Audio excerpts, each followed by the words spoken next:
I won't spend too much time here on the chat, but you can feel free to continue telling us where you're from and local phenomena that you are engaged in and love.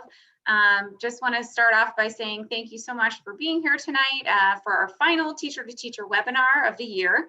And once again, we have an incredible lineup of teachers from all over the country, and together they're really teaching across the breadth of science as well.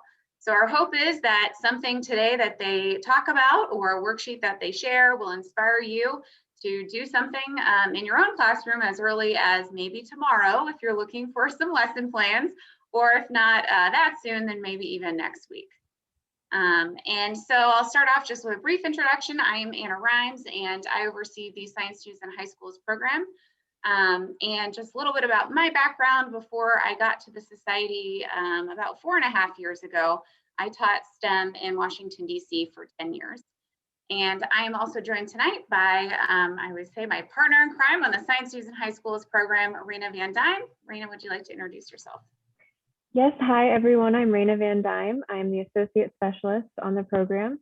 I've been with the Society for over 2 years now, and before that, I was a middle school librarian in Wisconsin. Okay, awesome. So here is our all-star lineup for today. We will be hearing from Linda Singley, first, who is a chemistry, physics, and earth space science teacher in Greencastle, Pennsylvania. And then after Linda speaks, Stephanie Jones will have her presentation, and she teaches biology, chemistry, and environmental science in Atlanta, Georgia.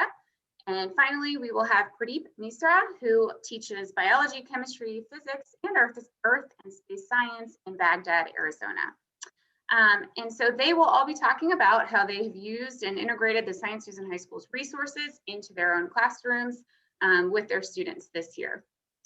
And then you can see at the bottom of the slide here, we will have one final touch point this year. On May 13th, we're going to have an SNHS office hour, and you can come on in at 7 p.m. Eastern time and ask questions either about the renewal process, accessing or finding specific resources, and really anything else. If there are other program opportunities that you'd like to talk about, we'd be happy to chat with you about those.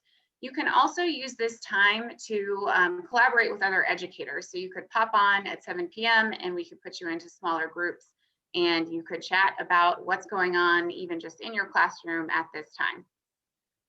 So we'd love to see you on May 13th there at 7 p.m.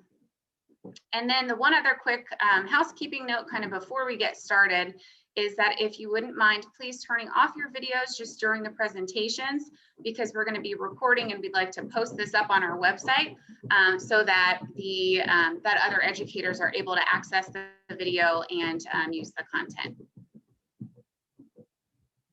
Okay. So, I guess we have some sort of editing feature going on here on our slides. I forgot you all are high school teachers and deal with this all the time this year. So we're going to start off before the presentations just with a really brief programmatic overview of a couple of the resources so that you're aware of where you can find them when the presenters speak about them.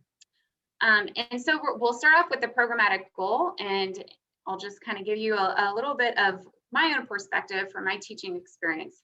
And that is really that it is challenging to find meaningful applications of core concepts that you're teaching in the classroom.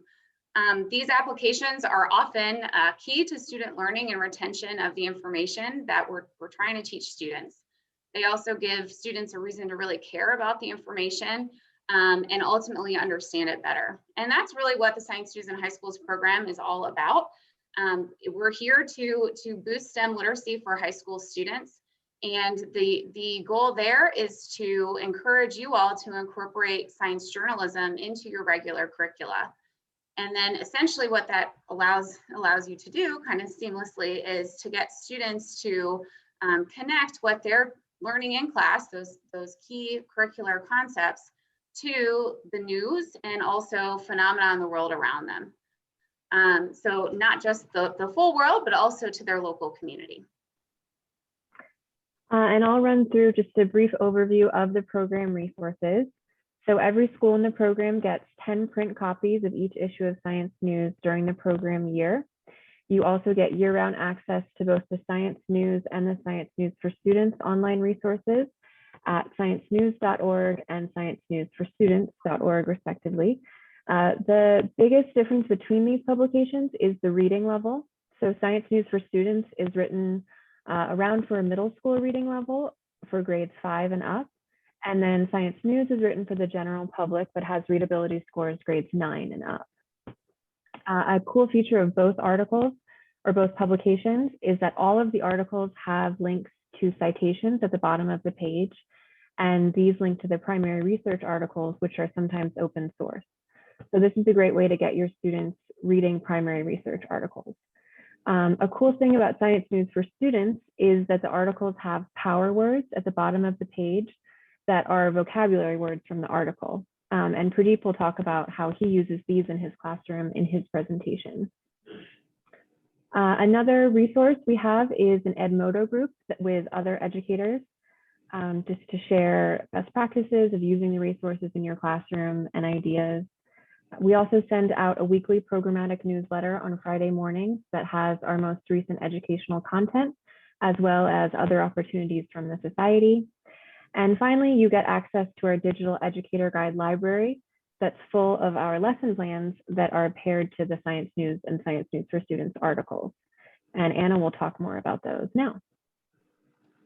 All right, so yes, so first off, did you know that these exist?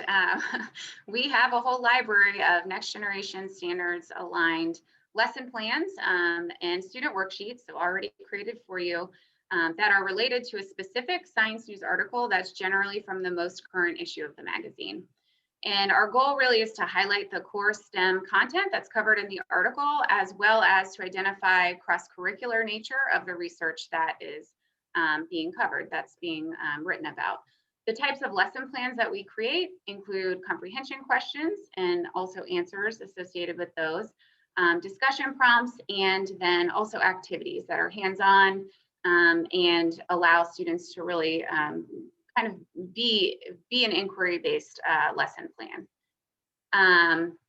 So what you can do in order to access these is do a keyword search in our digital archive. It is www.sciencenews.org/SNHS. And you can type in a key concept or topic that you're looking to find content for. Look at the lesson plans, and all of those will be paired to Science News articles. So it's a nice way to really get to an article that has an associated lesson plan with it. Then, as Raina already mentioned, every Friday morning we send out an e-newsletter with the latest plans that we've produced for you. And it's a really nice way and an easy way to access aggregated content around a specific science theme. And Linda actually has a nice flow diagram in her presentation that outlines how she manages the content on a week-to-week basis that comes in from the newsletters. All right, and so all of our presenters today, again, will be sharing specific examples that they have used with their students. And we hope that, again, you either take away a specific lesson plan, a worksheet, or you're inspired to search the archives, either the lesson plans or the articles for material that you can cover in even this year's curricula, if not for next year as well. So with that, I'm going to turn the session over to Linda and she can get started. One other quick note is if you have questions along the way, please go ahead and put them in the chat and we will aggregate them and we'll have one larger question and answer session at the end of the presentation. All right, Linda, it's all yours. Thank you.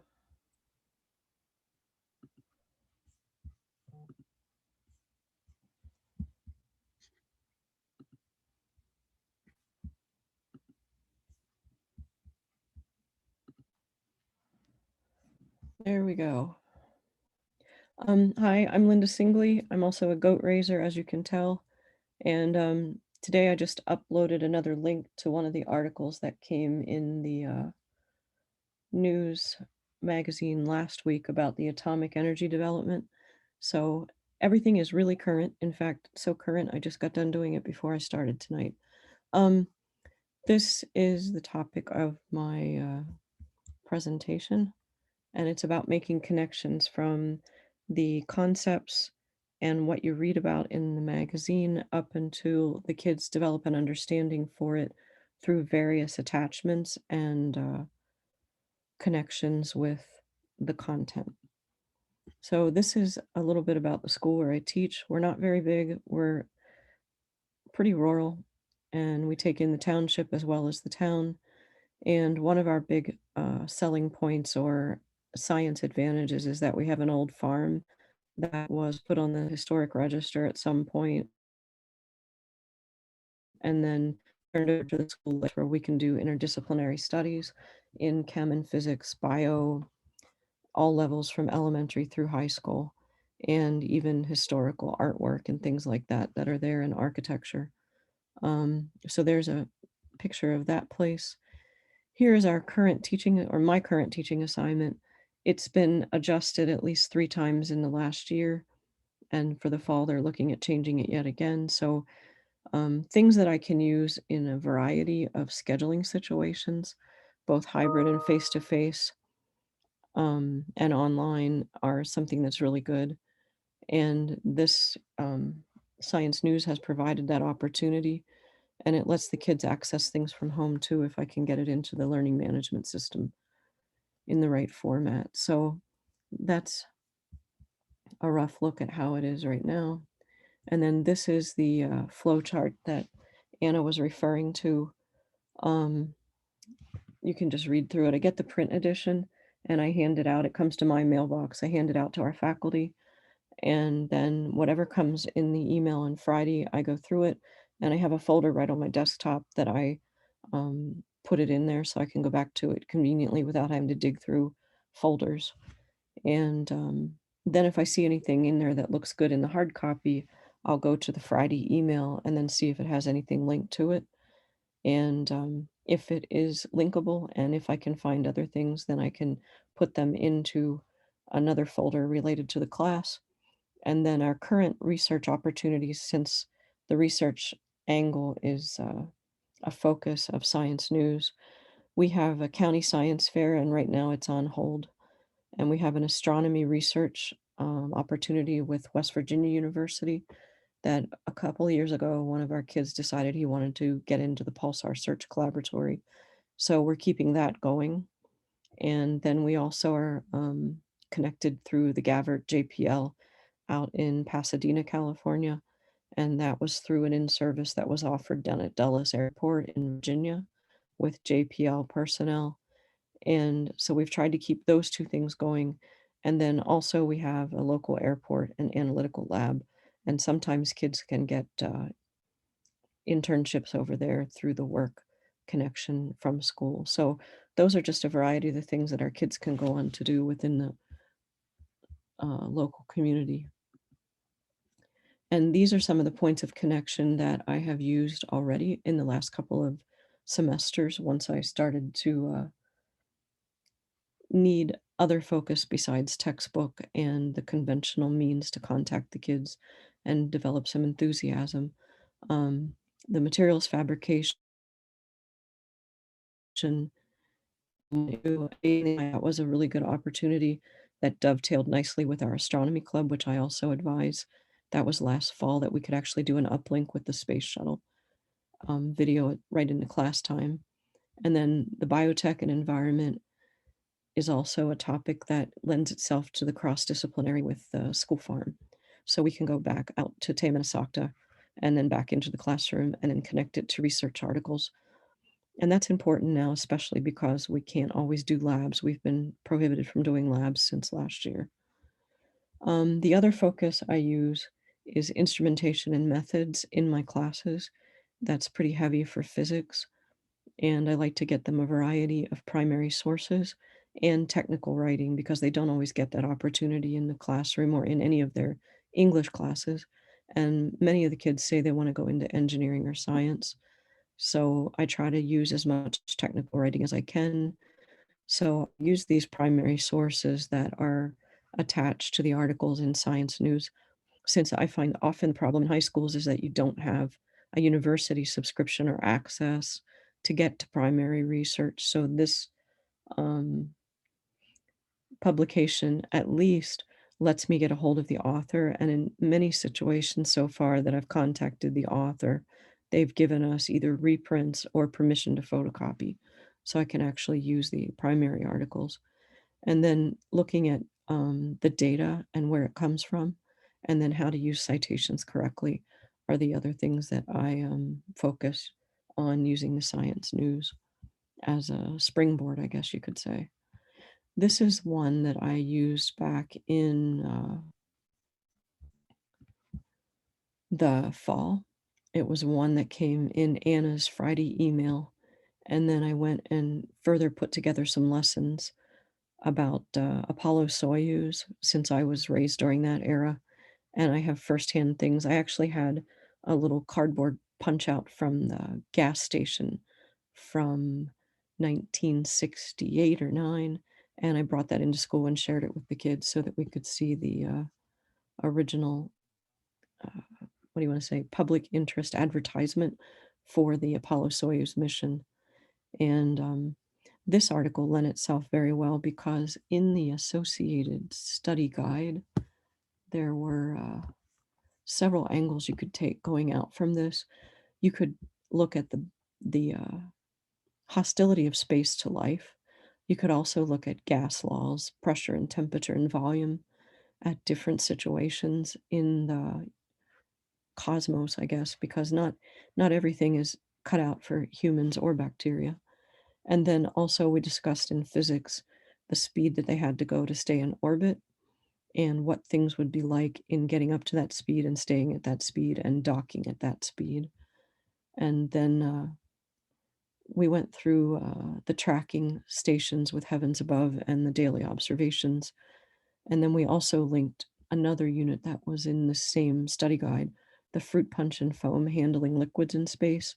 And that left us jump off into some other material sciences angles, which I'll come back to later. The second article that I'd like to focus on was about this infrared camouflage, which dovetailed really nicely in between material science and measuring temperature in different methods or by different methods, which I do in class with physics. We talk about the emissivity of materials based on their surface texture, the color, the actual reflectivity, and the depth of the whatever's applied to a surface. And this is one of the articles that was referenced, and I contacted this Mikhail Katz, and he gave me permission to use the article. I had a friend in another university who could get me a copy of it, and he gave me permission to photocopy. So this is what we looked at and how materials can be altered in the temperature that they show from a distance in different wavelength regions, and simply because of the coating that's put on it. And that sort of plays right into emissivity. And this was one of the labs that we had been running for a couple of years. That is part of a consortium. Gettysburg College services about 4 counties to provide equipment on a rotating basis as you request it. And it's all over the state of Pennsylvania, but this is our local university that hooks up to us. And these labs are set up with the science standards that came before NGSS. And then these were the 3 methods that we had conventionally looked at. The glass thermometer and the IR was used down in the kitchen. So we talked to the cooks in the kitchen, and then we had the thermocouple from Vernier. And then we tied this into measuring emissivity with different coatings that would change the way that the light interacts with the surfaces. This is another materials testing that came in light of the foam and the fruit punch in different conditions. We did it all on Earth. We didn't try to alter the conditions, but we took gelatin and then we tested it for solubility in different materials and different conditions of temperature, pH, and salt content.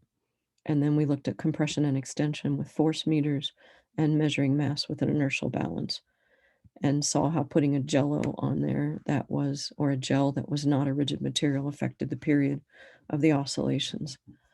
So all this kind of thing can be reinforced and made more interesting by having articles that the kids can read that relate to it, and then discussing how those things are related to the lab that's in front of you on the bench.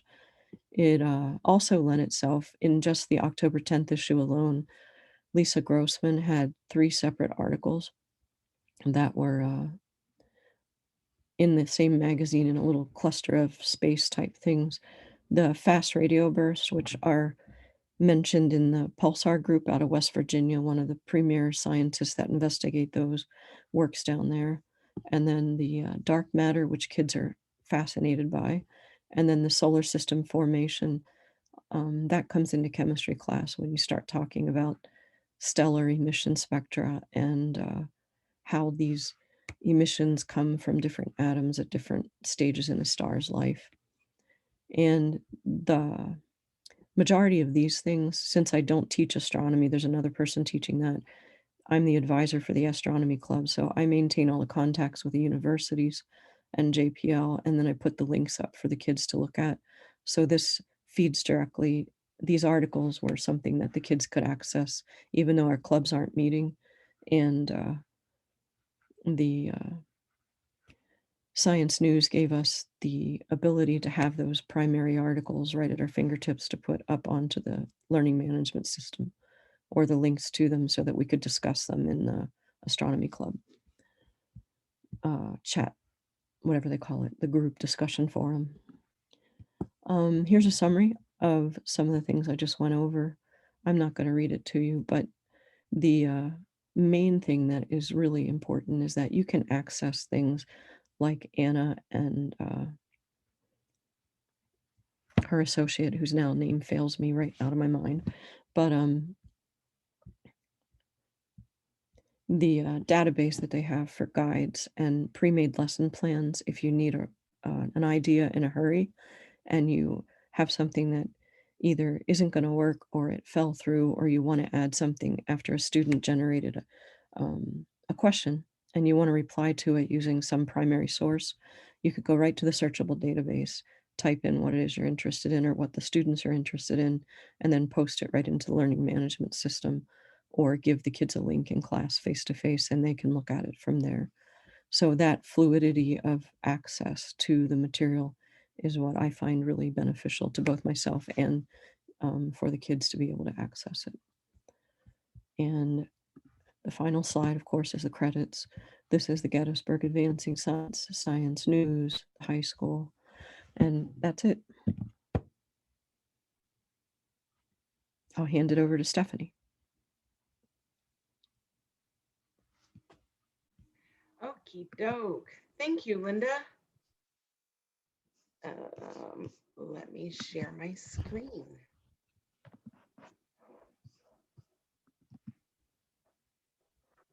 Okay. Apologies. So hopefully you can see my screen. And my name is Stephanie Jones. I'm going to be talking to you all about some ways to integrate literacy in your classroom. All of the handouts or materials and resources that you see in the presentation will be available along with the presentation after. And everything's through Google Drive. So you should be able to access it very easily. We're going to start off with just a quick kind of like opener activity, and this is something that you can use to introduce a new phenomena or reinforce a phenomena that you've already worked on in class. So this is called, what do you see, what do you wonder? And the concept is to present the students with an image or images that they'll either encounter later in the unit, or just to kind of get their brains warmed up and ready for the next topic.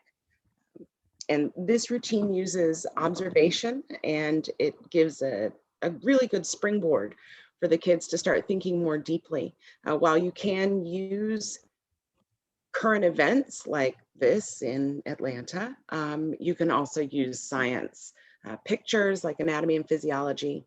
And this requires the students to take notice and to observe an image or object before trying to interpret it. Here's an additional example of what do you see, what do you wonder? Allegedly, your brain can hold about 7 pieces of information for about 30 or so seconds. And if that's not repeated, if the terms or words or concepts aren't repeated, it disappears.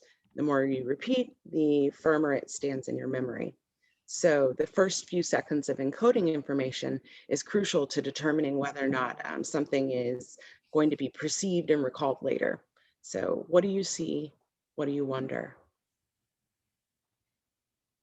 For this particular image, well, I'm sorry, this one is in Atlanta, and this was a couple weeks ago, but it was voting related. And then this is a really great image for environmental science or food webs, and you have the kids kind of look at the image and utilize vocabulary to tie in some of the concepts that they might not be familiar with or might be familiar with.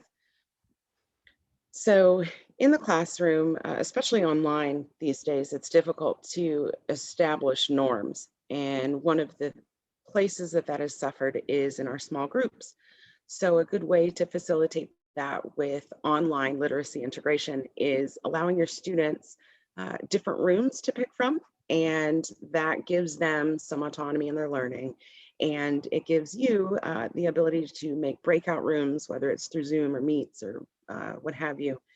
And the kids can go in and all read the same story or work on different activities in an environment that's conducive to their learning. So I start out by having the kids choose which color door they would like.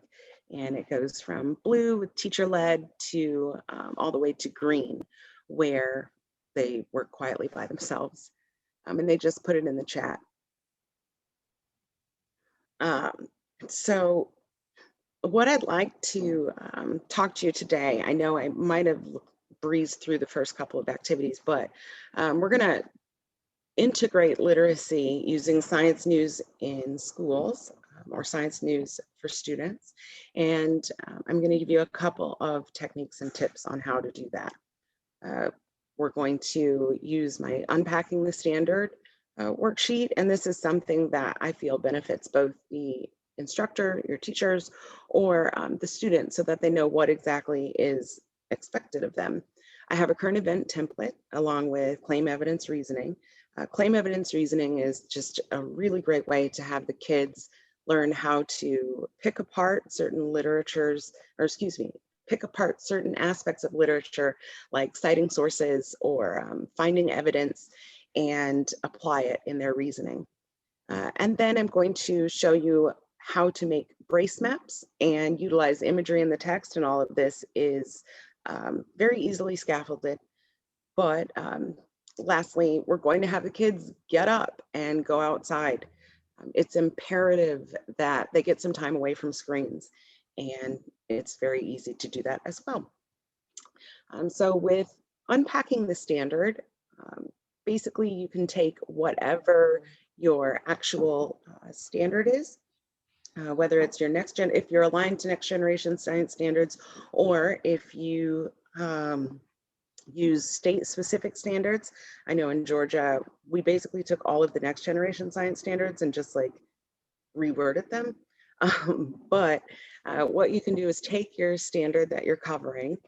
So you're going to take the specific standard and then just put it word for word at the top, and then kind of brainstorm and work through some skills and concepts that the kids are going to utilize when they're learning and mastering the standard. So this is just the top of the worksheet, not filled in, and the students will know like the concept that's going to support the standard, what they're going to be able to do, and then their level of thinking, along with vocabulary, and then what's the end game of this standard. I know that I tend to introduce my students to Bloom's and depth of knowledge, and that's just because I feel like if the students are better able to understand how questions are posed or the level that they're performing, I think they're able to make links to other concepts very easily. So I know this might look a bit busy, but just very quickly, This is a chemistry standard, and the students would be required to obtain, evaluate, and communicate information about the use of modern atomic theory and periodic law to explain the characteristics of atoms and elements. So that's the standard verbatim. So the skills and concepts, what we do, the kids, read the standard, and then we go through and figure out, okay, well, what does this mean? What do you need to be able to do by mastering the standard? So they would need to be able to construct an argument, build a model, and read and interpret data. And so you just go through the standard and pick it out with the students. Not only are you helping them learn the language, but you're giving them the tools to feel confident. So the students will be able to basically look at more conceptual aspects of the standard and break them down so that they're not as overwhelming and daunting.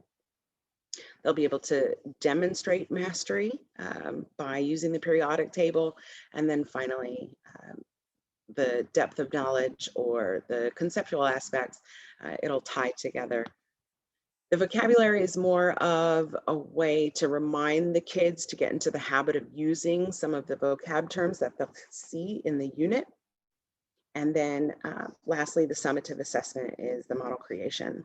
So at this point, I'm assuming you're already familiar with, okay, I'm going to break down the standard and my kids are fine. Let's move on to tying in science news for students with a current event. So I use science news for students as a blanket resource. There's a worksheet for this as well.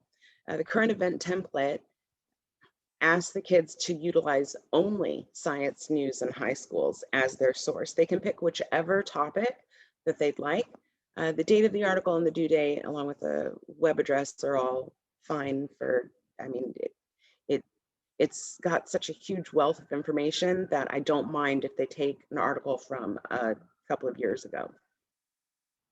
The title and the author help get the kids into the habit of citing sources and recognizing, giving credit, which I know a lot of our kids have, they struggle with plagiarism, and I think it's just because it's easy. And by giving them practice, they're able to kind of cross-curricularly apply some of their knowledge. So after picking an article, the students utilize the article, they read it, and I know at the bottom of Science News and Students, Science News for Students, they have vocabulary, and so the kids can use that vocabulary in their answers. I encourage it. So the scientific explanation asks them to take at least 6 sentences and talk about the branch of science, or explain what that specific science or topic studies and how that applies to what you read. And I always ask them to pretend that they are talking to somebody who has never heard of that topic or branch of science before. I ask them to kind of Fisher Price it.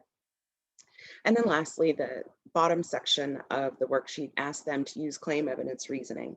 Claim evidence reasoning is a really great way to kind of introduce the scientific method, but in a way that isn't overwhelming.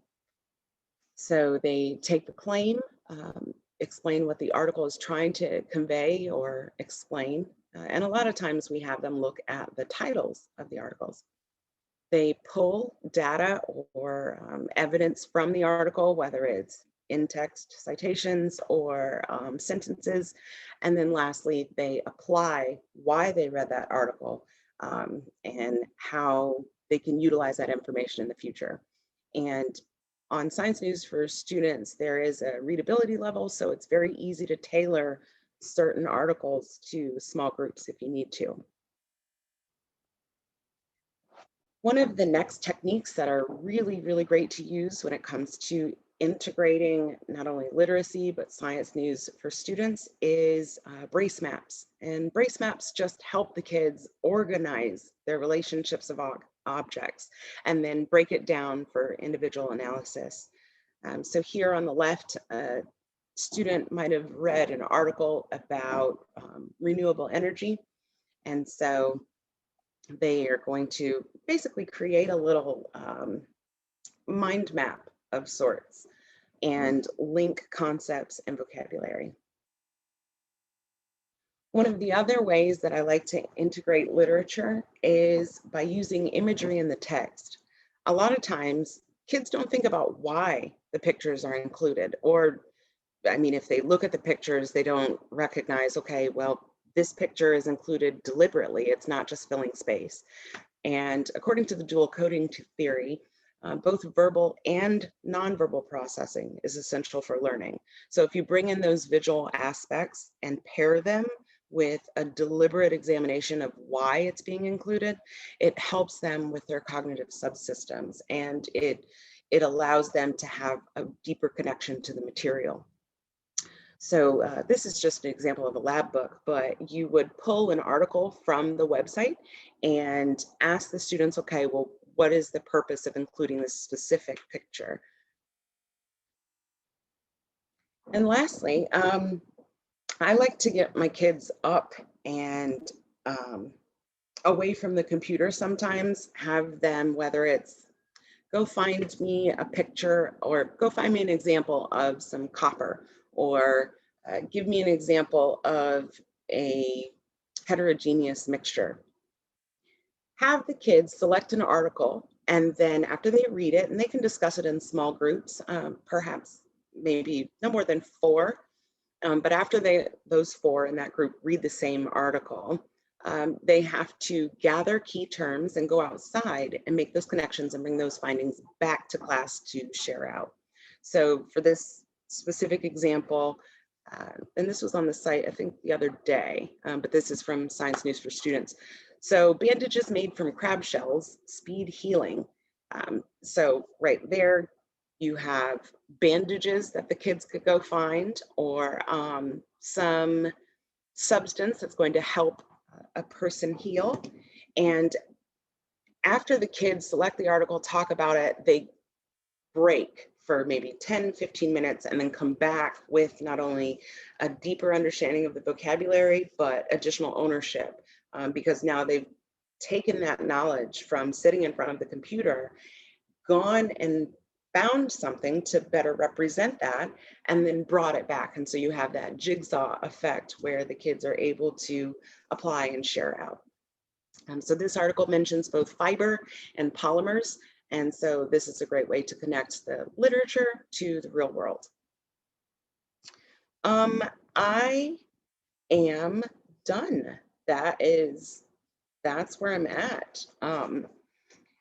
I will make sure to include all of the worksheets, like the current event template, as well as the Unpacking the Standard and the Breakout Room, so that you can use them if you need to.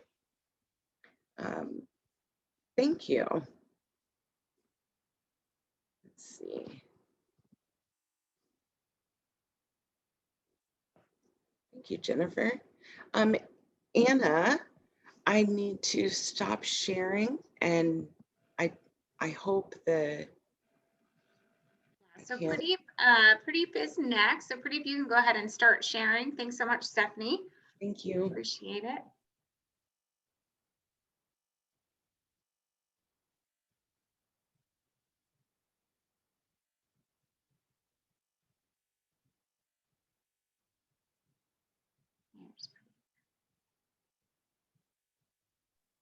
Yeah, hello everyone. I'm Pradip Misra, and I teach in a small rural school in Arizona.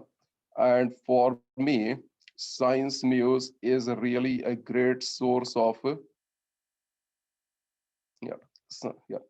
For me, science news is really a great source of information, because what happens here, magazines can cost a lot. Internet is, pretty expensive. So having access to such a great resource is really useful.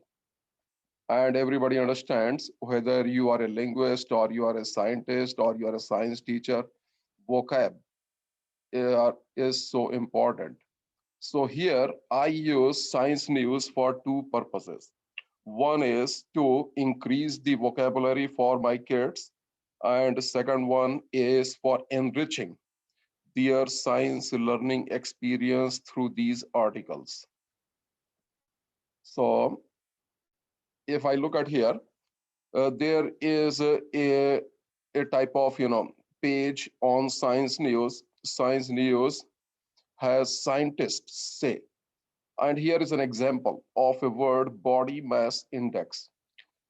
This word can be used in many purposes. This may be a new word for many students.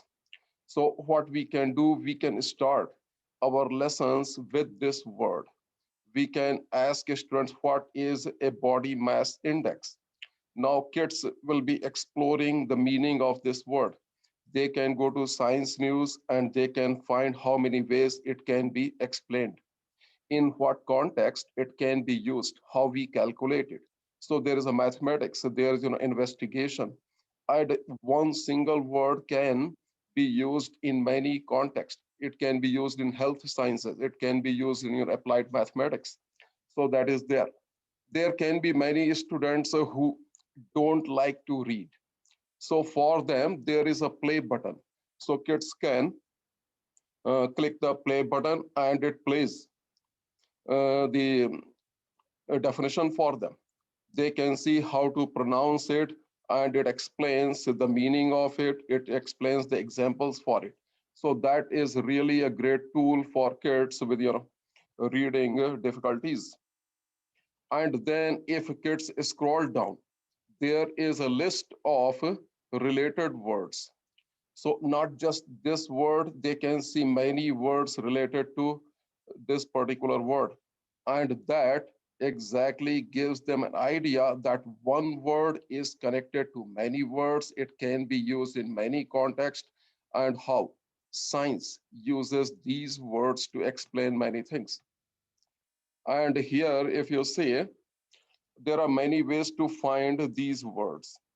So this is a link for scientists say your weekly word. And you can see A, B, C, D like that. So kids can search the words in an order. And here are some words starting with a like absolute zero. Now kids can have questions. What is an absolute zero? So if they click that, they see, absolute zero is in chemistry, it is in physics, same way as in acid. So kids get exact technical meaning of the word, and they also learn how to use that in their chemistry text. And here is how to enrich the vocab for the learning experience. Now, I'm just looking at this article, an ancient hippo-sized reptile. Now, it was a speedy beast. So this picture is really catchy. When kids, see this picture, they think about what is happening in this article. Now they read the article, they come across many words which are used in earth sciences. They are used in biology. And there are words which are connected to the current topics like CT scan. And these things not only tell students that this discovery is just about the dinosaur. It is an article about many techniques, many words which were used in doing this discovery. Just like here, I scroll down to the article and I'm seeing these words, CT scan. Students may know this thing, that there is a CT scan. Some might have gone for that too. But now here, they are looking at the CT scan.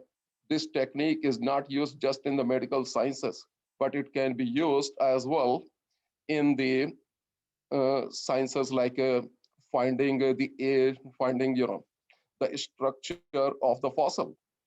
And then here are again definitions: herbivore, juvenile, limb, mammal. These all related to different subjects like biology and environmental science. So one way of using these words is give a kid one word.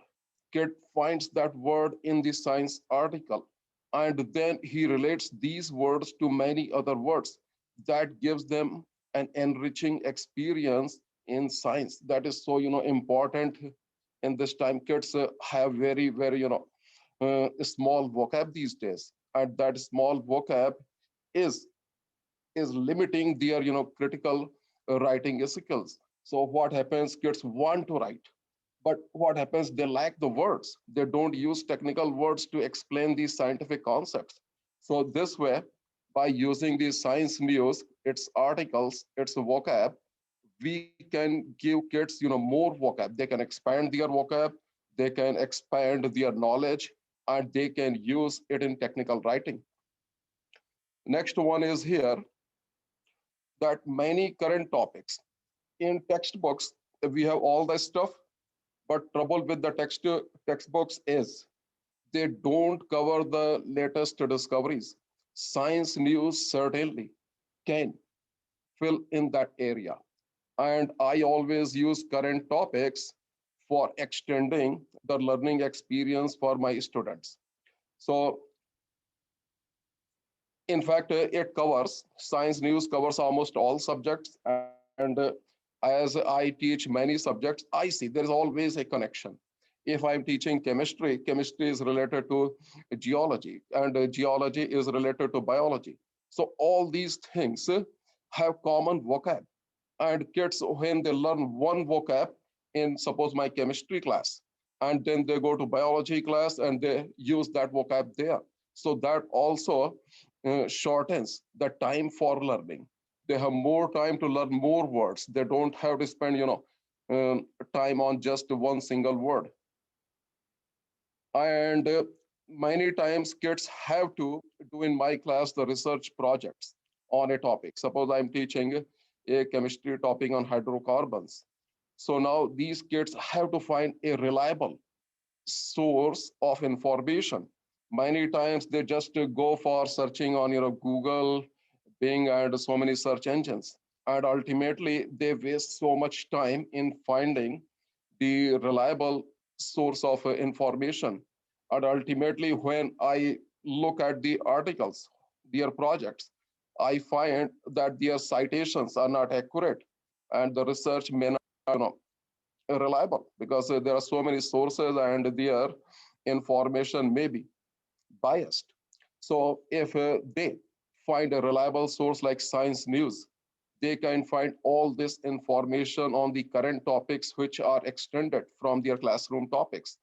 So that way their research projects are reliable, interesting, and I can cite them. I can see their citations and I can go to the source and verify the information. Just like here, I'm showing one example. In my environmental science class, students talk about the recycling process. And now here is one important topic which students generally overlook it. And if they see the world waste roughly a sixth of the food produced each year, they may be, surprised that it is not just the plastic, it is not just the aluminum. People are wasting, there's a lot of food wastage, and there are people going hungry. So these articles just enrich their experiences. Kids, get an idea that what is happening around them. And that is the aim of learning science. It is not, plastic has been talked about a lot. Aluminum has been talked about a lot. Paper we are talking about. But we are not looking at, the things which are even bigger, happening on a bigger scale, just like the food. And the trouble is, many people go hungry every day. And we are wasting so much food. So that makes students curious that what is happening in our world and what exactly they can do. So before they throw away the cafeteria food, they think that, okay, this food has taken, so much time to grow. It has, taken time to be processed, and now we are just throwing it. So that is basically the source. And this source enriches their knowledge. It enriches their experience about the current topics. And then they try to become, good citizen. That's, my goal of teaching. And science news for students really help in that. And now here is another example. Can wildfires cool the climate? Many students always say the wildfires only heat the climate. They see wildfires create pollution. But there's another side. Wildfires can cool the climate. So this headline only can, make them curious and then they go through the article. They find the evidences. What are the evidences that wildfires can really cool the climate? So these things I use for starting the discussions in the class. Students use these sources for their research projects. And when they have to do a research project, they have to find a reliable source. And I tell them that Science News has great articles. It has articles on the current topics. You can always cite them. You can always find information from them. And most of the time it is free. So that's the biggest deal. And here is again one example. Many of my biology students do the projects on genetic disorders. And here is an example. Now kids learn from the book, that's great. But only trouble with them is that knowledge does not go too far. It is the textbook knowledge. When they search through these articles, then they develop a thinking. They try to explain that what exactly is happening around them. And they may find situations where they have seen these people. So sharing this information with the class inspires other students to find newer articles, find new articles, new information about the projects they are doing. And I believe that investigative mind, curious mind is the inspiration for everybody. And so in all, I will say there are many video clips there. So those video clips are 2 minutes short, 1 minute short, like that. If you show a long video, kids feel sleepy. But these short video clips, like 1 minute, 2 minutes, can inspire students to research further. They want to go deeper into their studies. They want to cite these clips in their projects, and that enriches their learning experience and makes my job easier, because kids want to learn more science, and that is something I like to see and something kids wants to do. Otherwise, reading the book all the time makes them feel, okay, that's a heavy load. But watching these short video clips relates their experience with the textbooks, and that actually helps me and my students a lot. Thank you. All right, thank you, Pradip and Stephanie and Linda, for your presentations. That was great. We do have one question, and the question is for all of you. What advice do you have for a teacher who has never used the resources? I'm sorry, one more time? Yeah, sure. What advice do you have for a teacher who has never used the resources? I would suggest you dive in. I mean, there are different topics to choose from. One of the best ways that I've been able to get to know some of my students is by assigning them a current event in the beginning of the semester. So while the kids are pulling up the articles, I circulate the room and I'm able to kind of see where some of their interests lie. And that gives me an additional connection point, as well as a way to relate and build relationships. But I suggest just dive in. That's pretty much what I have to say too. I think the email that comes from Anna on Fridays is a great way to get started. If you click the link in there, it takes you into that searchable area. And just take your planning period when you're having your spare private moment with the door shut and enjoy it, because there's so much stuff out there to look at. And it's presented in many different formats that, frankly, I had never gone down the path that Pradip did. And so I didn't know you could have videos and word banks and all the other stuff that's on that site, because I primarily stay on the Science News site. So, and I certainly don't have the literacy work that you have, Stephanie. So I think whatever you run with, just go with it. Oh, awesome. Thank you. My suggestion would be, please ask your students to go to Science News in the beginning of the class and find one article which interests them. And they will find one article at least for any of their topics, whether they're in chemistry or in environmental science or space science or physics they will find one article there. And that article, when they share with the class, you will find that that makes them curious. That makes everybody curious in the class. And that is a great way to start the lesson. So in a few minutes in the beginning of the class, I use it and I see interest, just coming up. And that makes, the lesson really going easy. Even the difficult topics can be easily covered when students, are focused and interested. They actually bring their own, topic. That's the biggest deal. When they bring, their own topic from the science news, that starts the discussion. And then you can take the discussion in the topic you are teaching.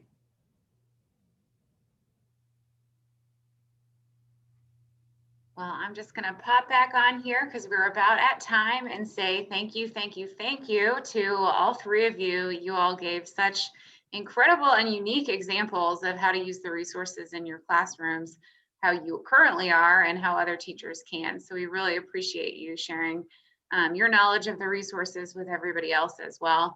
And definitely some takeaways here, right, in terms of worksheets that we'll be posting on the society site, on the Science News and High School Society site, and we'll send that around in an email to everyone as well. So a link to the full video of the presentation, as well as all of the linked presentations so that you all have access to the resources.